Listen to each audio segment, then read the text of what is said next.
Frères et sœurs, que Dieu nous bénisse. Je suis tellement dans la joie d'être avec les frères et sœurs du Canada. Et comme je vous l'ai dit, on va faire d'une pierre deux coups.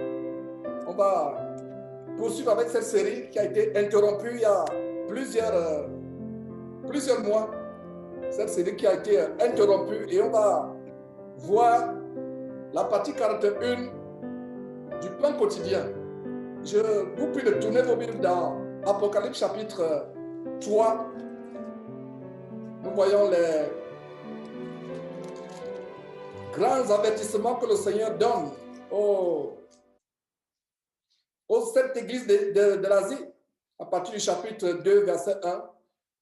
Et il y a quelque chose, mes frères et sœurs, depuis ma conversion, il y a plusieurs années, je ne comprenais pas un aspect de ce que le Seigneur Jésus disait à l'église de Laodicée.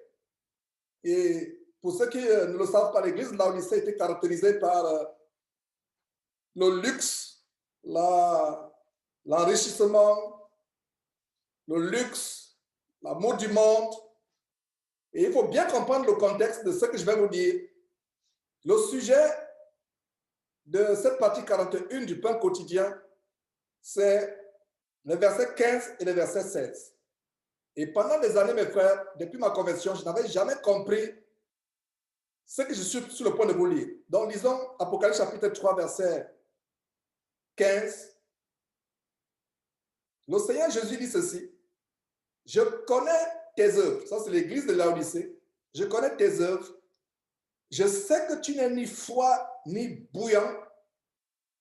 Puisses-tu être froid ou bouillant? Ainsi, parce que tu es tiède et que tu n'es ni bouillant, ni froid, pardon, ni bouillant, je te vomirai de ma bouche. Je relis ces deux versets qui font l'objet de cette partie 41 du pain quotidien. Je connais tes œuvres. Je sais que tu n'es ni froid ni bouillant. Puisses-tu être froid ou bouillant? Ainsi, parce que tu es tiède et que tu n'es ni froid ni bouillant, je te vomirai de ma bouche. Je ne comprenais pas cela. Et c'est le genre de verset où, mes frères et sœurs, je préfère même ne pas m'aventurer. Je lis et je passe vite. Mais, quelque part dans ma tête, la confusion, elle n'est pas partie. Mais je passe vite parce que je n'ai pas envie de dire ce que la parole de Dieu ne dit pas. N'oubliez pas cette grande écriture. C'est pour là que j'aimerais que les frères et sœurs vraiment jugent si cette parole, cette révélation, que je suis sur le point de partager est correcte ou pas. Et sans parti pris, parce que quand il s'agit de la parole de Dieu, on n'a pas d'amis, mes frères et sœurs. On n'a pas d'amis quand il s'agit de l'intégrité de la parole de Dieu. Alors, nous allons voir quelque chose ici. Déjà, comme je vous l'ai dit, mes frères et sœurs, et plus Dieu me donnait vraiment d'exposer clairement ce que j'ai compris, parce que des fois, la difficulté pour les anciens de la parole de Dieu, ils pourront être d'accord avec moi. L'une des plus grandes difficultés pour les anciens de la parole de Dieu, c'est de communiquer ce que le Saint-Esprit t'a clairement fait comprendre.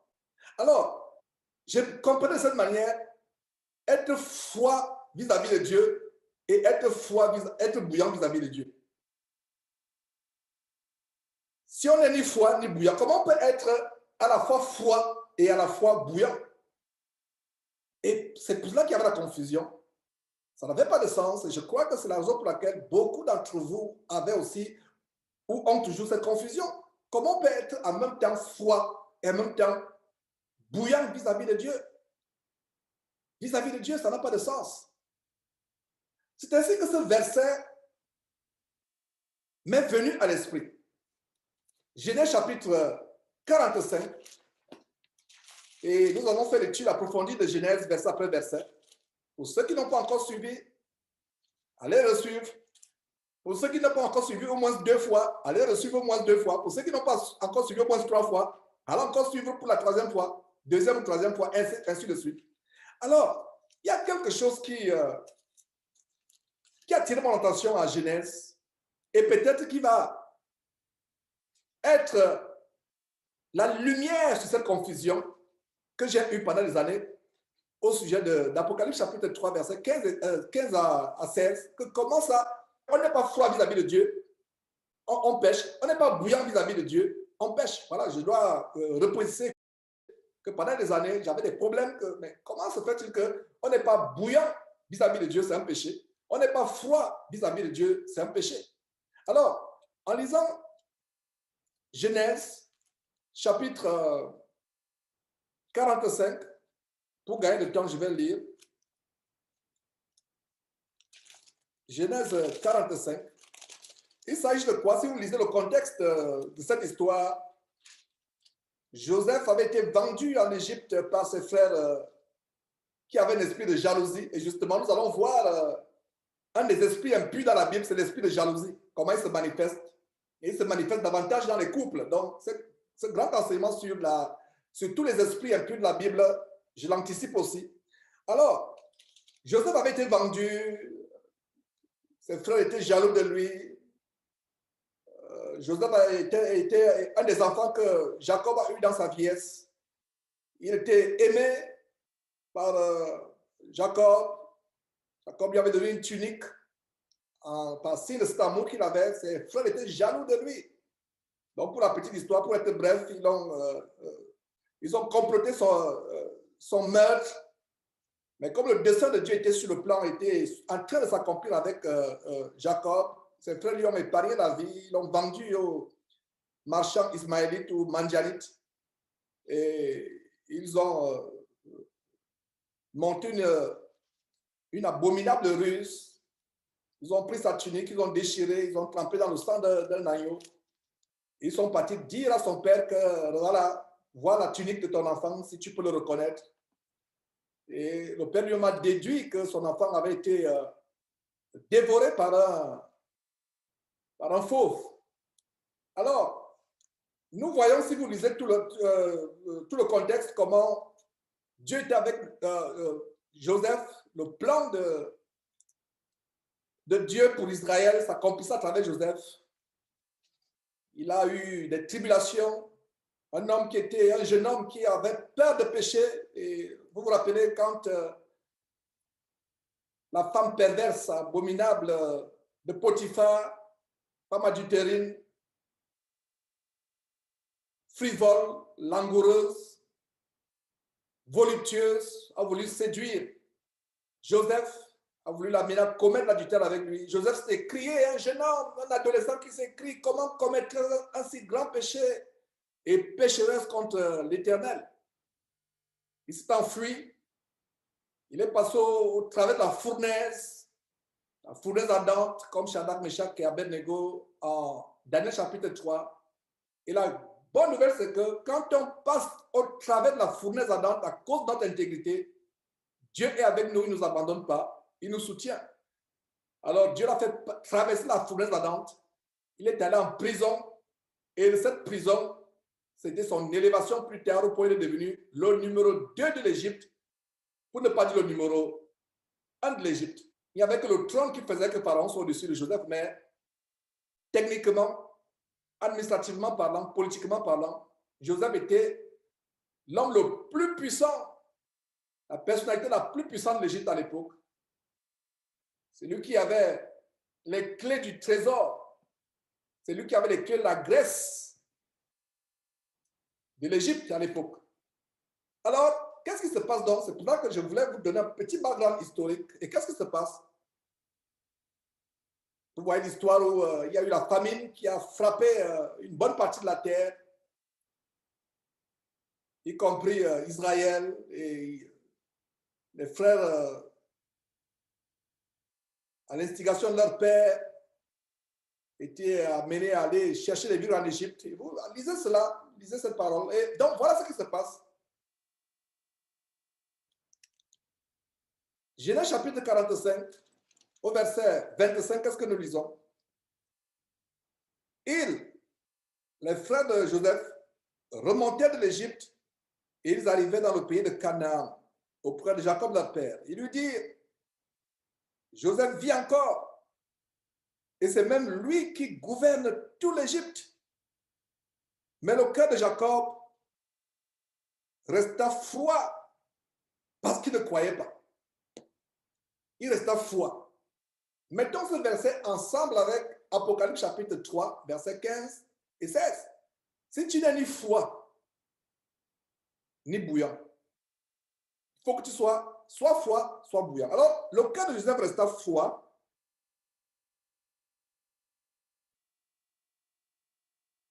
Parce qu'il ne croyait pas. Et je commence à comprendre quelque chose. Quand Dieu nous promet la guérison, quand Dieu nous promet la délivrance, si nous sommes foi, ce n'est pas une bonne chose. Ce n'est pas bon que nous soyons foi.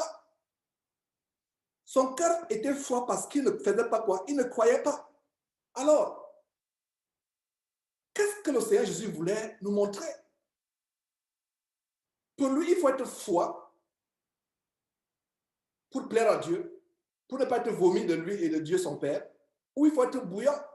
Mais la question que je me suis posée pour comprendre cela, c'est foi à quoi et bouillant à quoi? Foi à quoi et bouillant à quoi? Avant d'approfondir cela, relisons ce passage. Il lui dit, Joseph vit encore et même c'est lui qui gouverne tout le pays d'Égypte. Mais son cœur resta foi parce qu'il ne croyait pas. Ses enfants lui apportent une bonne nouvelle de la part de l'Éternel qui avait élevé Joseph, son fils, en Égypte. C'est Dieu. Donc, on apporte une bonne nouvelle de la part de l'Éternel à Jacob. Son cœur reste froid. Son cœur reste froid. Nous continuons au verset 27. Ils lui rapportèrent toutes les paroles de Joseph que Joseph leur avait dites. Il vit les chars que Joseph avait envoyés pour le transporter. C'est ainsi que l'esprit de Jacob, leur père, se ranima, c'est-à-dire se réchauffa. Il se réchauffa. Parce qu'il avait vu. Son cœur a commencé à se réchauffer pour croire. Alors, ce que j'ai compris, c'est que mes frères et sœurs, si on retourne à Apocalypse chapitre 3, et c'est là où je vais commencer à approfondir. Regardez un peu le verset 16 à nouveau. Verset 16 à nouveau.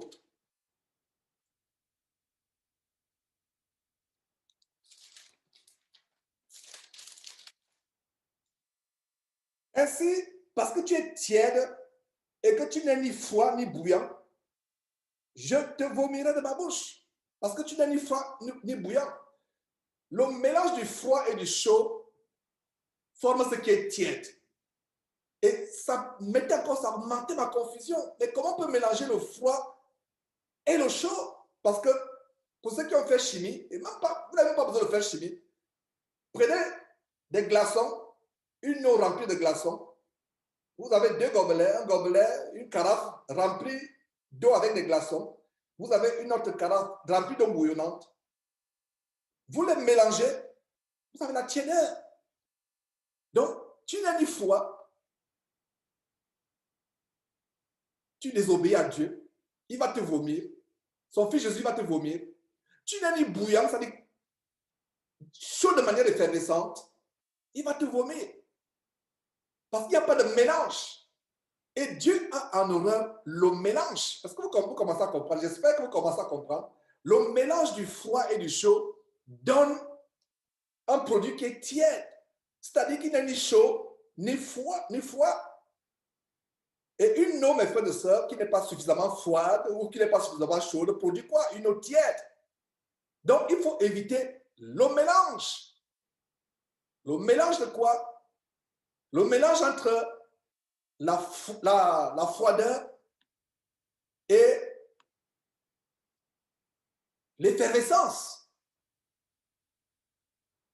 Il faut éviter le mélange. Mais de quelle froideur il s'agit et de quelle effervescence? N'oubliez pas que quand Dieu créa la terre, il sépara des ténèbres d'avant la lumière. Il faut être froid pour plaire à Dieu. Si on n'est pas froid, on déplaît à Dieu. Mais la question qu'on doit se poser, froid par rapport à quoi? Il faut être bouillant par rapport à quoi? Si moi, votre frère Georges, je commence à être bouillant par les choses du monde, pour les choses du monde, mon cœur s'anime. Regardez, qu'est-ce qui s'est passé avec Jacob? Quand on a commencé à lui montrer les chars, etc., son cœur commence à se ranimer, à se chauffer. Notre cœur à nous chrétiens, mes frères et sœurs, doit rester froid aux choses du monde. Je pense que la révélation que j'ai eue, que je pense avoir eue, commence à venir. Si un chrétien est bouillant par rapport aux choses du monde, Dieu va le vomir. Nous devons être froids, mais froids par rapport à quoi? Froid par rapport aux choses du monde. Froid parce que la fraîcheur, la froideur, c'est l'insensibilité. Ton cœur ne palpite pas aux choses du monde. Comme on disait tout à l'heure avec le témoignage d'Achille, une fille mise de prostituée, dandie devant toi, habillée comme une prostituée avec son jean destroyer qui montre toutes ses courbes, elle passe, ton cœur est froid, insensible comme un morceau de glaçon. Mais quand tu es dans la parole de Dieu, ton cœur se réchauffe. Est-ce que vous commencez à comprendre? Parce qu'il y a deux niveaux ici. Il y a la froideur. Tu es froid, tu plais Dieu. Tu es chaud, tu plais Dieu. Ça ne dit même pas chaud bouillant, parce qu'ici, il ne s'agit pas de chaud, il s'agit de bouillant, ça dit plus que chaud. Maintenant, quelqu'un qui est froid par rapport aux choses de Dieu, parce que c'est pour ça que ce verset posé les premiers dans ma tête. Un enseignement biblique passe, tu es froid, ton cœur ne dit rien. Vas-tu plaire à Dieu? Jésus va t'accepter parce que tu es froid quand un enseignement passe. Est-ce que vous commencez à comprendre, mes frères et sœurs? Quand un enseignement biblique passe, il y a une veillée de prière avec les frères, ton cœur est froid. Tu vas plaire à Jésus. C'est pour ça que pendant des années, je ne comprenais pas ce verset où il a dit, ainsi, verset 16, parce que tu es tiède et que tu n'es ni froid ni bouillant. Et ma compréhension, c'est que le Seigneur Jésus voulait des gens qui sont froids aux choses du monde. Une belle voiture, une belle maison, tu es froid, ça ne dit rien. Ça évite quoi? La convoitise du cœur, l'envie, la jalousie. Tu es froid. 2 Jean, excusez-moi, 2 Jean chapitre, pas 2 Jean, 1 Jean chapitre 2, je reprends, 1 Jean chapitre 2 verset 15 à 16.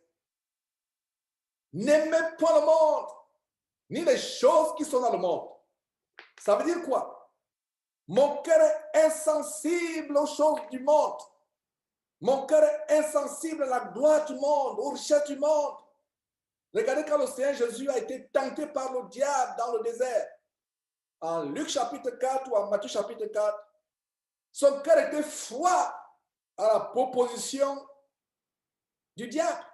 Il lui a montré les richesses de la terre, son cœur était froid. Son cœur était froid et bouillonnant quand il s'agit de citer la parole de Dieu. Bouillonnant, bouillant, effervescent. J'espère qu'on commence à comprendre. Et je vais entrer en détail par la grâce de Dieu.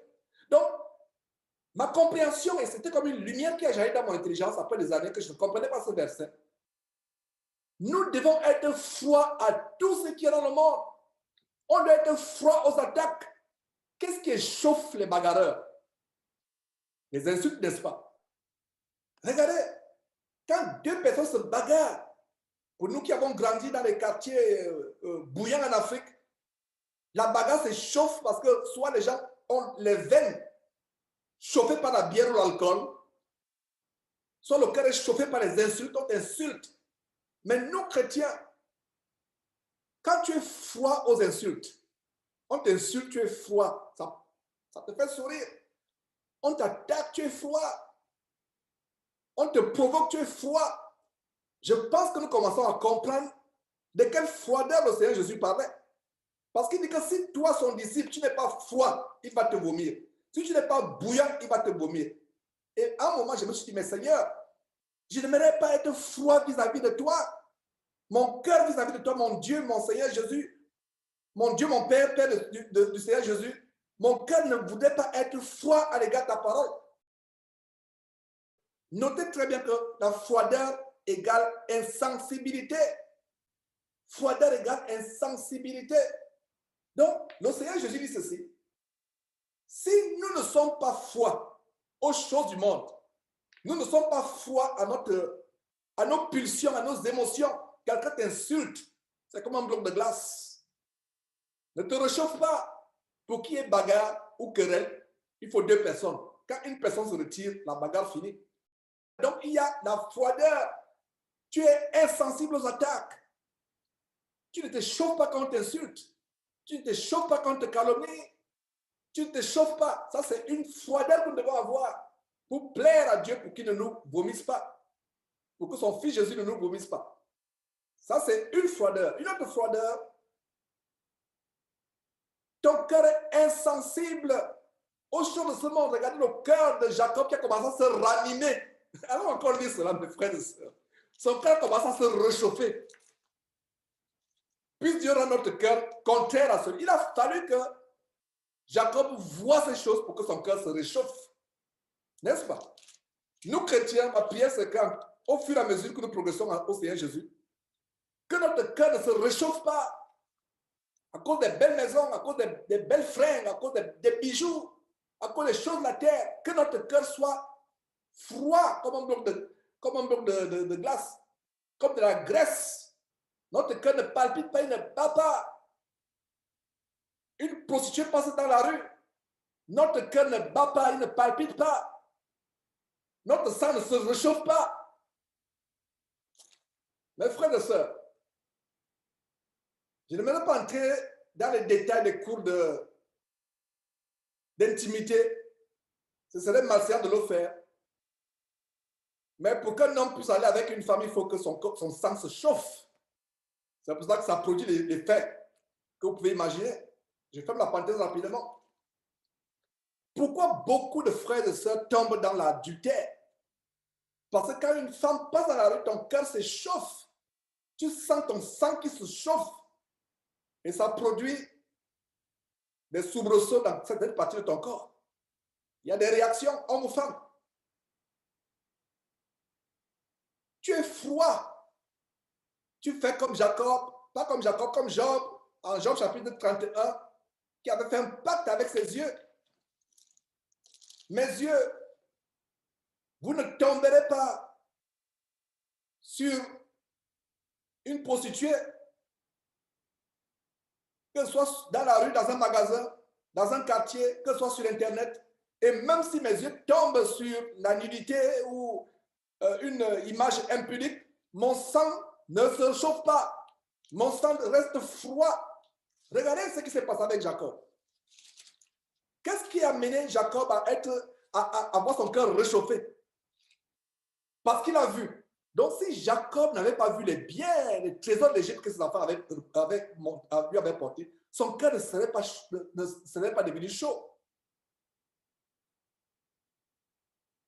Donc, ça veut dire que quand on voit les biens de la terre, soyons aveugles par rapport aux biens de la terre. Par rapport aux choses de la terre, notre sang va demeurer froid, notre cœur va devenir froid. Réalisons encore, mes frères et sœurs, Genèse chapitre 45, verset 25. Ils remontèrent de l'Égypte, les frères de Joseph, et arrivèrent dans le pays de Canaan, auprès de Jacob, leur père. Ils lui dirent, Joseph vit, et encore c'est lui qui gouverne tout le pays d'Égypte.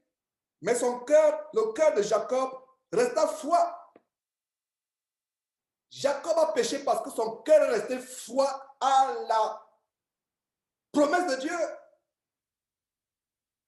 Il devait croire. Parce que si on t'annonce une promesse, ma soeur, ta maladie que tu tiens depuis 18 ans, Dieu te guérit, ton cœur reste froid comme Jacob, c'est un péché, n'est-ce pas? Nous devons croire, notre cœur doit se réchauffer aux promesses de Dieu. Vous voyez donc pourquoi j'ai eu des problèmes avec ce verset pendant des années. Depuis ma conversion, je ne comprenais pas cela. Notre cœur doit se réchauffer quand nous entendons les promesses de Dieu. Quand nous entendons la bonne nouvelle. L'évangile de Jésus commence avec quoi? Le ministère de Jésus commence avec quoi? Il prêche la bonne nouvelle. La bonne nouvelle venant au loin affermit les eaux. De même qu'une mauvaise nouvelle, maintenant, on dessèche les eaux. Vous avez le vertige quand une mauvaise nouvelle vient de l'eau. Imaginez-vous que vous êtes au Canada, comme c'est le cas. Une mauvaise nouvelle arrive depuis l'Afrique concernant votre père. On dit qu'il est dans le coma. Vous aurez le vertige, n'est-ce pas? Sauf si vous croyez à Dieu, votre cœur votre cœur va se réchauffer dans la foi. Alors, qu'est-ce qui se passe? Jacob aurait dû se réchauffer rien qu'à la bonne nouvelle. Il aurait dû être bouillonnant. Mais qu'est-ce qui se passe?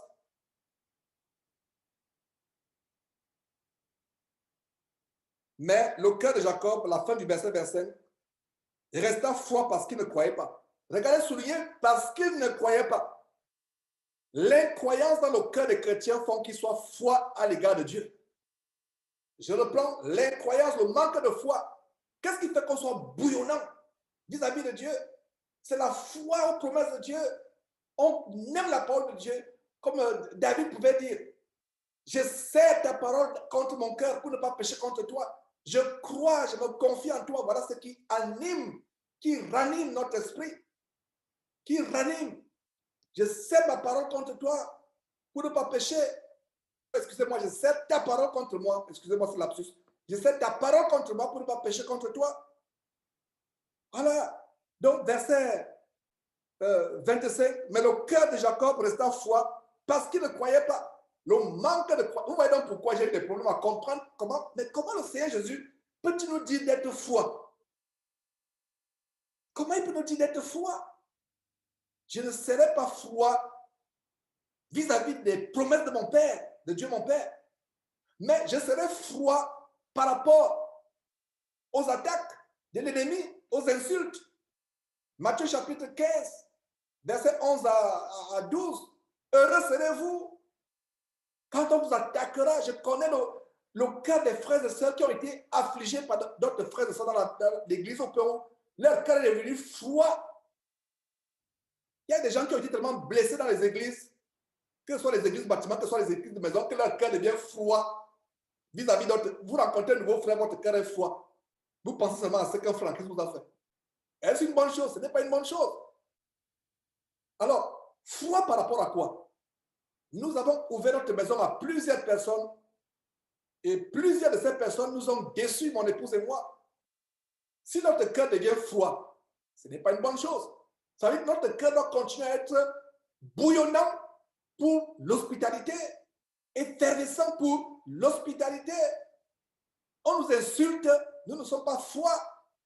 On prie pour les gens qui nous insultent, on prie pour les gens qui nous attaquent, on prie pour les gens qui veulent nous tuer. Est-ce que vous comprenez, mes frères et sœurs? Et donc, quand on rapporte les paroles à Joseph, son cœur resta froid parce qu'il ne croyait pas. Mais regardez ce qui se passe. Avant de voir ce qui se passe, j'avais déjà lu, nous chrétiens, nous ne nous réchauffons pas aux promesses de Dieu parce qu'on voit. Jésus a dit quoi? Heureux celui qui croit sans avoir vu. Le monde va vous dire, vois d'abord et crois. Ce n'est pas ce que notre Père et le Seigneur Jésus nous ont appris.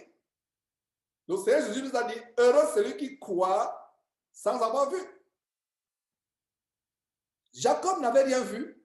Son cœur, normalement, est devenu froid. Il dit, vous me racontez des bobards. Son cœur est devenu froid. Mais qu'est-ce qui se passe? Verset 27. Il lui rapportait toutes les paroles que Joseph leur avait dit. Et qu'est-ce qui réchauffe le cœur de Joseph? Il vit les chars que Joseph avait envoyés pour le transporter. C'est alors que l'esprit de Joseph, qui était glacé comme un bloc de glace, leur père, et l'esprit de Jacob, leur père, qui était glacé comme un bloc de glace, se ranima. Son cœur ne s'est pas ranimé à la bonne nouvelle de l'évangile que Joseph, le sauveur de la famine, est là. Est-ce que vous comprenez? Je reprends. Le cœur de Jacob ne s'est pas réchauffé à la simple bonne nouvelle, à savoir que le sauveur de la famine est là. Et n'oubliez pas que Joseph était la figure anticipative de Jésus-Christ. Notre cœur se réchauffe rien que quand on entend la bonne nouvelle. Donc, Jacob a fait le contraire. Son cœur aurait dû se réchauffer rien qu'en entendant la bonne nouvelle. Mais son cœur se réchauffe quand il voit quoi? Les biens de la terre, les trésors. Donc nous, chrétiens, nous faisons le contraire de Jacob. Notre cœur se réchauffe à la bonne nouvelle de l'évangile. Il devient bouillonnant, il se réchauffe et il devient effervescent, bouillonnant à l'annonce de l'évangile. Mais il devient comment? Froid au bien de ce monde, froid à l'argent, froid aux promotions, froid aux hommes qui veulent te séduire, ma soeur, froid aux femmes qui veulent te séduire, mon frère, froid aux choses du monde, froid aux faux cheveux, ma soeur. On parlait tout à l'heure des jeans destroyers, froid aux fringues sexy, froid aux choses du monde, mais chaud vis-à-vis de la parole de Dieu. Il y a un verset merveilleux en Somme 119. Somme 119. Et vous allez voir un détail, nous allons prendre un détail par rapport aux insensés. Regardez Somme 119. Ça parle des orgueilleux. Qu'est-ce que nous voyons Somme 119? Les orgueilleux imaginent contre moi des faussetés. Moi, je garde de tout mon cœur les ordonnances. Regardez un bon exemple de quelqu'un qui était froid aux faussetés, aux accusations, aux calomnies, aux injures. Des orgueilleux imaginent contre moi des faussetés. Moi, je fais quoi? Je garde de tout mon cœur des ordonnances. Ça veut dire quoi? Ça veut dire qu'on m'attaque. Je ne me réchauffe pas pour bagarrer. Est-ce que vous voyez comment, mes frères et sœurs, les attaques, même des gens de ta famille, t'amènent à te chauffer selon la chair et à te refroidir pour Dieu? Je reprends. Les attaques des gens de ta famille, même des frères et sœurs, des pauvres frères et sœurs en Christ, t'amènent à te chauffer. Tu commences à passer le temps à te quereller avec les frères en Christ, soi-disant. Tu passes le temps à te quereller avec les gens de ta famille ou avec tes collègues. Et petit à petit, tu refroidis vis-à-vis de Dieu. J'espère que j'aimerais vraiment pouvoir transmettre ce message, qu'on comprenne pourquoi Jésus pouvait dire, si tu n'es pas froid, je te vomis. Si tu n'es pas bouillant, pas chaud, mais bouillant, je te vomis. Mais froid par rapport à quoi? Froid vis-à-vis de Dieu, comme Jacob, comment son cœur est resté froid vis-à-vis de la bonne nouvelle que Dieu apportait. C'est Dieu qui a élevé son fils Joseph en Égypte. La bonne nouvelle est que Joseph vit et il est grand. Fin. Ton cœur aurait dû plus se réchauffer. Mais son cœur se réchauffe quand il fait quoi? Quand il voit les richesses, les trésors d'Égypte. C'est là où son cœur commence à se réchauffer. Ça doit pas être le cas avec nous les chrétiens. Quand Jésus dit que si tu n'es pas froid, il te vomit. Quand tu n'es pas bouillant, il te vomit. La question qu'on va se poser, froid par rapport à quoi? Bouillant par rapport à quoi? La seule chose qui doit rendre notre cœur bouillant, c'est la parole de Dieu. La parole de Dieu. La parole de Dieu. Et rien que quoi? La parole de Dieu. Voilà la seule chose qui doit rendre notre cœur bouillant, notre cœur palpite. Rien d'autre. La musique mondaine, les habits, les belles voitures, les belles maisons, notre cœur ne se chauffe pas par rapport à ces choses. Et ma prière, c'est qu'en quittant cette terre, j'arrive au point où rien sur cette terre ne réchauffe mon cœur. Que tout cette terre rende mon cœur froid comme un bloc de glace. Regardez, Somme 119, verset 69. Les orgueils imaginent contre moi des faussetés. Et malgré cela, moi, je garde de tout mon cœur tes ordonnances. Donc nous gardons les ordonnances de Dieu. Je les garde de tout mon cœur. Mon cœur ne se refroidit pas. Qu'est-ce qu'on dit souvent de certains frères en Christ dans les églises? On dit quoi? Il s'est refroidi. Ah, tel s'est refroidi. Oh, tel s'est refroidi. Si se refroidir à l'égard de Dieu était une bonne chose, on ne dirait pas que tel s'est refroidi, n'est-ce pas? Est-ce que vous comprenez? Il y a des fois, on dit, oh, tel frère, oh, frère, tu as les nouvelles de tel. Oh, je suis désolé, c'est refroidi. Tu as les nouvelles de telle sœur. Oh, oh là là, mon frère, je suis désolé, prions pour elle, elle s'est refroidie. Donc, ça veut dire que c'est une mauvaise chose. elle est retournée à ce qu'elle a vomi. Elle s'est refroidie à quoi? À la parole de Dieu. Elle s'est réchauffée à quoi? Au monde. Mes frères et sœurs. Donc, conclusion, réchauffons-nous pour la parole de Dieu. La seule chose qui doit faire bouillir notre cœur, c'est la parole de Dieu. La parole de Dieu, verset 16, Apocalypse chapitre 3, verset 16. Ainsi, si tu es tiède, la tiédeur n'est pas de... Parce que quand tu mélanges le monde, tu es bouillant pour Christ, bouillant pour le monde, c'est pas bon. C'est pas bon. Ou alors tu es froid pour Dieu, mais tu es bouillant pour le monde, c'est là où ça produit la tiédeur. La définition spirituelle de la tiédeur, selon ce que je viens de comprendre, sur la base d'Apocalypse chapitre 3, verset 16, c'est le mélange. Tu mélanges la froideur vis-à-vis de Dieu et l'effervescence vis-à-vis du monde. C'est pour ça qu'on peut dire il est retourné à ce qu'il a vomi. Le cochon lavé et retourné se voler dans le bourbier. Nous devons être sensiblement, et ma prière après cette exhortation, c'est que, Seigneur Dieu, rends-moi froid aux choses de ce monde.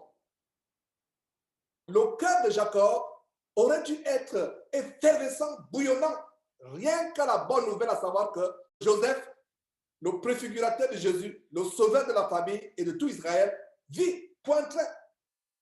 C'est là où son cœur aurait dû se chauffer. Mais son cœur aurait dû se refroidir au chat. Je n'ai pas besoin de voir ce chat pour quoi. Je n'ai pas besoin de voir ce chat, ses richesses. Et n'oubliez pas aussi qu'à l'Ancien Testament, un détail que j'ai donné, la richesse était en forme des chars, la richesse était en forme du bétail, des serviteurs qu'on avait, des servantes qu'on avait, de l'argent, de l'or. Voilà comment la richesse se quantifiait dans l'Ancien Testament. Et c'était l'ombre des choses à venir. En Jésus-Christ, nous sommes bénis, mes frères et sœurs, quand nous avons les choses spirituelles, les dons spirituels. Cette chaleur, cette effervescence vis-à-vis de la parole de Dieu, c'est une richesse pour nous. La crainte de Dieu, c'est une richesse. Les dons spirituels, le parallèle avec interprétation, les dons pour enseigner, les dons pour diriger, les dons d'interprétation du parallèle, les dons de prophétie, de discernement des esprits, parole de connaissance, l'opération des miracles, l'opération des guérisons, l'opération de la foi que Jésus avait, voilà les dons, voilà les richesses. Et il a dit, béni soit Dieu, qui nous a béni de toutes sortes de bénédictions spirituelles dans les lieux célestes en Christ.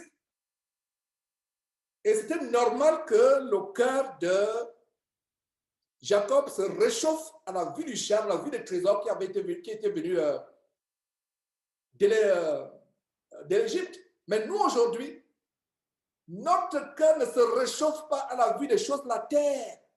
Notre cœur se réchauffe plutôt quand nous entendons les richesses spirituelles que je suis en train de vous partager, comme cette conversation que j'ai eue avec ce partage biblique que j'ai eu avec Wilfried, d'environ 2 heures. Voilà comment mon cœur bouillonnait, se réchauffait. On a passé 2 heures comme c'était 20 minutes, comme c'était même 5 minutes, parce que le cœur bouillonnait. Combien de chrétiens sont au point où ils peuvent passer 2 heures de temps et trouver que c'était comme 5 minutes?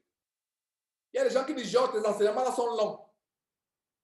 Mais quand il faut suivre Marie-Mare à la télévision, ou les feux de l'amour, ce n'est plus long. Ils peuvent suivre du matin jusqu'au soir les séries impudiques américaines ou brésiliennes. Mais quand l'enseignement est 2 heures, on trouve que c'est long, on commence à dormir. On a l'esprit d'assoupissement de Tychus, le syndrome de Tychus. On commence à somnoler.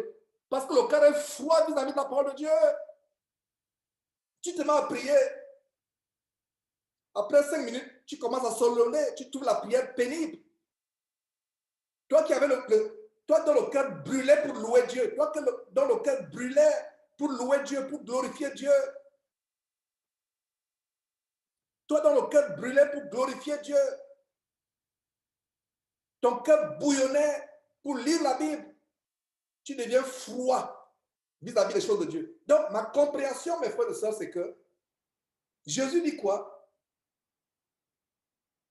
Puisses-tu être froid ou bouillant? Et la révélation que j'ai aujourd'hui, et je pense qu'elle vient de Dieu, c'est que ce n'est pas froid vis-à-vis de Dieu.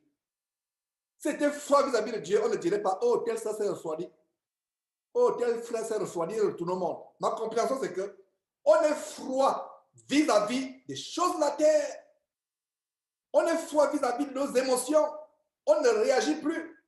Un cadavre qui est dans la morgue, dans une armoire à glace, où il est conservé avant l'enterrement. Je reprends un cadavre qui est dans un bloc de glace, ou dans un tiroir à glace dans la morgue. Il ne réagit pas. Tu l'insultes, il ne réagit pas.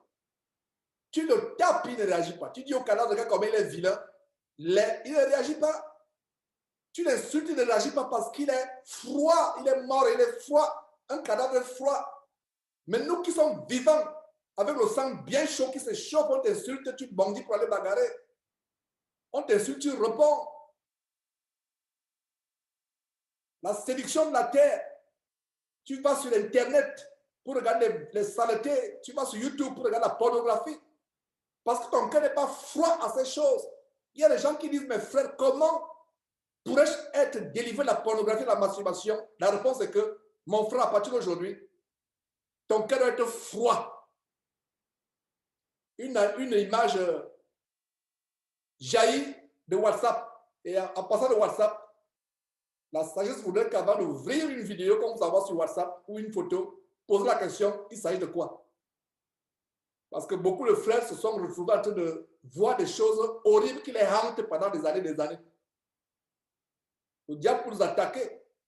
Et quand vous avez une vidéo, posez la question, il s'agit de quoi, mon frère, ma soeur? Mais même si tes yeux ont vu cela, ton sang ne se réchauffe pas au point où certains membres du corps commencent à se dresser. Non, tu es froid. Parce que quand tu es froid, tes membres ne se lèvent pas. Ton corps ne se lève pas. Tu es froid. La froideur. Je me rappelle, il y a eu une délivrance qui s'est opérée. Cette sœur qui avait des problèmes avec son mari ne la regardait plus. Et elle m'a contacté. Nous avons prié. Et le Seigneur nous a révélé que les gens avaient fait des fétiches. Et ils ont enfermé le cœur de son mari dans un congélateur, mystiquement parlant. Et le cœur était froid. Voilà. Quand le cœur est froid, tu ne vas même plus vers ta femme, même si tu es marié. Quand ton cœur est froid. Mais ton cœur ne doit pas être froid à l'égard de ton époux, de ton épouse et ton époux légal devant Dieu. Quand je dis légal, pas devant les hommes, je dis légal devant Dieu. Ton cœur doit, si ton cœur se refroidit vis-à-vis de ta femme, mon frère, tu as un problème. Si ton cœur se refroidit, ma soeur à l'égard de ton mari, tu as un problème. Et frère de sœur en Christ, si notre cœur se refroidit vis-à-vis de Dieu, il y a un problème. C'est pour ça que je ne comprenais pas pourquoi Jésus disait, si tu es froid, je n'ai pas envie d'être froid vis-à-vis de mon Sauveur, vis-à-vis de mon Dieu. J'aimerais être bouillonnant. Alors cette sœur, dès qu'on a eu la révélation que son mari, on a fait des fétiches, le cœur de son mari a été enfermé dans un congélateur, il y avait mystiquement parlant. On a prié, son mari a fait un mois, environ par là, un mois, sans lui adresser la parole. Et elle souffrait, son mari sortait, se faisait lui manger, il entre, il sort, même pas bonjour. Il lui adressait pas la parole. Nous sommes mis à prier, à implorer Dieu. Et qu'est-ce qui se passe? Quelques jours après, le mari vient vers la femme, dit, mais tu as voyagé depuis un mois? La femme dit, mais je n'ai pas voyagé. Mais la femme comprenait. Je n'ai pas voyagé, je suis là, je t'adresse la parole, tu ne me parles pas. Je cesse de leur manger. Mais le mari dit, non, mais c'est toi qui as voyagé. J'ai tellement souffert, mais d'où viens-tu? Mais il t'a cherché pendant un mois. La sœur n'a même pas, ne s'était pas déplacée. Vous voyez comment les fétiches peuvent agir. Son cœur était devenu froid. vis-à-vis de sa femme, mais c'était mystiquement au point où quand il est revenu, le cœur s'est mis à se réchauffer. Il pensait que la femme avait voyagé. La femme dit non, je n'ai pas voyagé, j'étais là, mais la femme a compris. Je ne sais pas comment la suite, ça fait des années, ça fait peut-être 7 ans ou 8 ans ou même plus que j'avais pris avec cette sœur. Je ne sais même pas si nous sommes toujours en contact avec les enseignements que je fais. Bref, voilà un témoignage, mes frères et sœurs. Ce qui fait que notre cœur doit être insensible, mon frère, ma sœur. Tu as des problèmes de te séparer avec un amant. Le sexe avant le mariage, une relation d'adultère, parce que ton cœur est encore chaud vis-à-vis de la personne. Et regardez comment si ton cœur est chaud vis-à-vis des choses mauvaises, Jésus te vomit. Mais si ton cœur est froid, Jésus t'accepte. Voilà la froideur. Il ne s'agit pas de la froideur vis-à-vis de Dieu. Il ne s'agit pas de la froideur vis-à-vis de Jésus-Christ. Il ne s'agit pas de la froideur vis-à-vis des choses spirituelles, vis-à-vis de la parole de Dieu. Tu dois être chaud, bouillonnant pour partager la parole de Dieu, pour la lire, pour prier, pour chanter les cantiques. Tu dois être chaud, bouillonnant. Mais où tu dois être froid? Tout ce qui est contre Dieu, tu es froid. Voilà la révélation. Tu es froid vis-à-vis des choses que Dieu aime. Voilà. Mais tu es bouillonnant vis-à-vis des choses que Dieu aime, sa parole, la communion avec les frères. Continue à aimer les frères d'homme, ma soeur. Si ton cœur a été blessé parce que les frères et sœurs en Christ t'ont affligé, et ton cœur s'est refroidi au point où tu ne lis plus la Bible, tu ne chantes plus les cantiques, ça veut dire que le diable a failli réussir son coup. Réchauffe ton cœur. Sois froid vis-à-vis de ce qu'on t'a fait. Pardonne. Prie pour les gens qui t'ont fait du mal, qui t'ont calomnié. Prie pour les gens qui ont failli détruire ton mariage. Prie pour les gens qui t'ont fait du mal. Sois froid vis-à-vis de la rancœur. Sois froid vis-à-vis de la jalousie, de l'envie. Mais ton cœur doit se réchauffer vis-à-vis du pardon. Vis-à-vis du pardon. Sois froid vis-à-vis des choses de la terre. Sois froid vis-à-vis de l'argent, de la gloire du monde. Ton cœur ne doit même pas se chauffer un tout petit peu. Maintenant, si tu es froid vis-à-vis de Dieu, et maintenant tu es chaud vis-à-vis des choses du monde, ça produit la tiédeur. Ça produit la tiédeur. Ou alors, si tu n'es pas suffisamment chaud vis-à-vis des choses de Dieu, et tu n'es pas suffisamment froid vis-à-vis des choses du monde, ça produit encore quoi? La tiédeur. Terminons avec ce verset. Nous étions en Somme 119. Verset 69 à nouveau. Des orgueilleux imaginent contre moi des faussetés.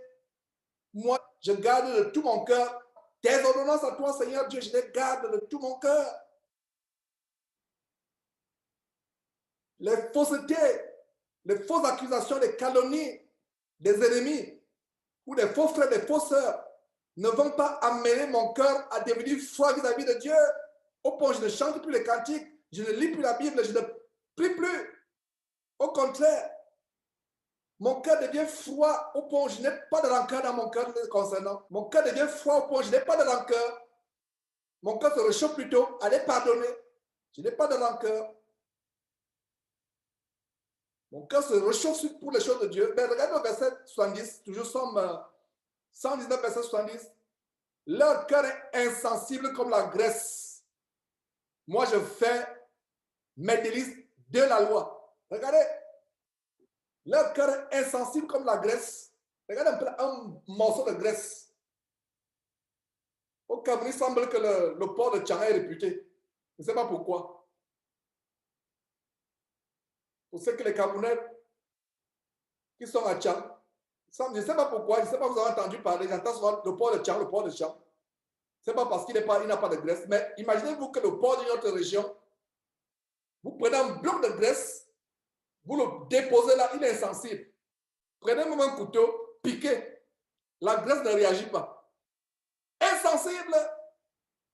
Donc, notre cœur doit être insensible aux choses du monde. Comme un bloc de glace, comme la graisse. Insensible.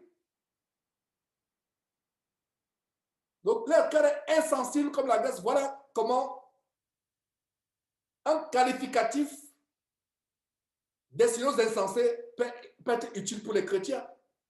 Notre cœur doit être froid aux insultes. On t'insulte, ton cœur est froid. Mais ton cœur se réchauffe pour aimer celui qui t'insulte. On t'accuse faussement, ton cœur est froid à cette accusation. Mais ton cœur se réchauffe pour prier pour la personne qui t'insulte. Ton cœur se réchauffe et devient éternel. Fermez les micros, frères et sœurs, fermez les micros, s'il vous plaît. Donc, voilà mes frères et sœurs. Le verset continue, verset 10. Leur cœur est insensible comme la graisse. Moi, je suis insensible comme la graisse vis-à-vis de ta loi. Non. Je fais mes délices de ta loi. Ça veut dire que je suis bouillant vis-à-vis de ta loi. Voilà. Et regardez mes frères et sœurs, 1 Thessaloniciens 5, 19, un des plus courts versets de la Bible, c'est la parole, on va terminer. Un des plus courts versets de la Bible. Et ça amplifie encore la compréhension de Apocalypse chapitre 3, verset 15 à 16. Que nous dit 1 Thessaloniciens chapitre 5, 1 Thessaloniciens chapitre 5, verset 19. Un des plus courts versets de la Bible. N'éteignez pas l'esprit. Qu'est-ce qui éteint l'esprit de Dieu? La froideur vis-à-vis de la parole de Dieu, la froideur vis-à-vis de la communion fraternelle, la froideur vis-à-vis du jeûne. Donc, Jésus-Christ nous révèle ici aujourd'hui de quelle froideur il s'agit. Parce que quand tu éteins, c'est qu'il faut la glace, n'est-ce pas, pour éteindre. Vous qui êtes au Canada, il y a des fois, vous devez vous lever pour racler le trottoir, pour enlever la glace. Racler ce trottoir, enlever cette glace et mettez cette glace sur le feu. Le feu s'éteint sur le champ. La froideur vis-à-vis de la parole de Dieu, la froideur vis-à-vis de la communion fraternelle, la froideur vis-à-vis de la lecture biblique, la froideur vis-à-vis des jeûnes et prières, ça éteint l'esprit. Et il y a aussi un autre feu qui éteint l'esprit, l'Esprit Saint. C'est le feu qui vous amène à être bouillonnant pour les choses du monde. L'effervescence vis-à-vis des choses du monde, vis-à-vis des richesses du monde, la gloire de ce monde. Ça éteint aussi l'esprit. Parce que c'est un feu étranger. Le feu vis-à-vis du monde. C'est un feu étranger qui éteint le Saint-Esprit en vous. Donc, si on devient froid pour les choses de Dieu, on éteint le Saint-Esprit. Et je reprends. Si on devient froid pour les choses de Dieu, la communion fraternelle, la lecture biblique, les jeûnes et prières, l'intercession pour les frères, quand on devient froid pour les choses de Dieu, on éteint le Saint-Esprit. Vous comprenez donc que la froideur dont parle Jésus en Apocalypse chapitre 3, versets 15 et 16, ce n'est pas contre Dieu. Voilà la conclusion. Et je pense qu'on a compris. N'éteignez pas l'esprit. Donc si on devient froid pour les choses de Dieu, on éteint le Saint-Esprit. Et si on cesse d'être froid pour les choses de ce monde, on éteint aussi l'esprit. Ou si on continue à être bouillonnant pour les choses de ce monde, c'est un feu étranger qui va éteindre l'esprit. N'éteignez pas l'esprit. Que ce feu soit toujours à nous.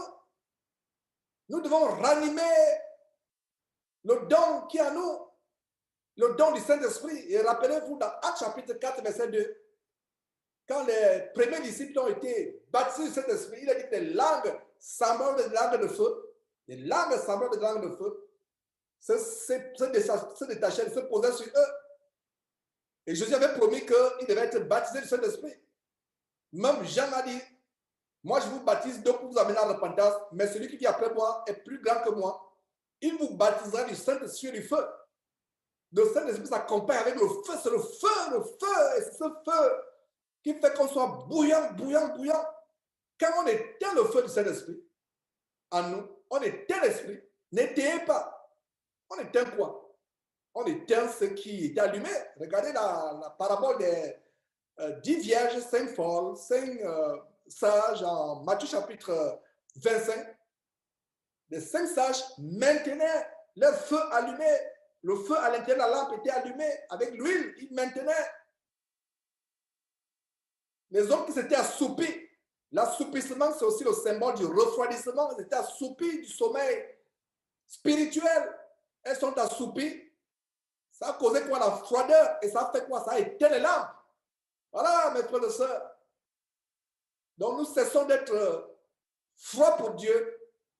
Nous cessons d'être bouillonnants pour Dieu. Excusez-moi, nous cessons d'être bouillonnants pour Dieu. Ça produit la froideur. Conclusion, ça a été l'esprit. C'est pour ça qu'on peut dire, oh, telle sœur s'est refroidie. Oh, telle sœur s'est refroidie, tel frère s'est refroidi. Pourquoi? Parce qu'ils ont commencé à être froids pour les choses de Dieu, froids pour la lecture biblique, froids pour le partage avec les frères et sœurs, froids pour les jeûnes et prières, froids pour chanter les cantiques. Et ça produit quoi? Le Saint-Esprit est éteint. Conclusion, oh, tel sœur s'est refroidi, oh, tel frère s'est refroidi. J'espère que mes frères et sœurs, cet enseignement apporte un plus par rapport à ces révélations.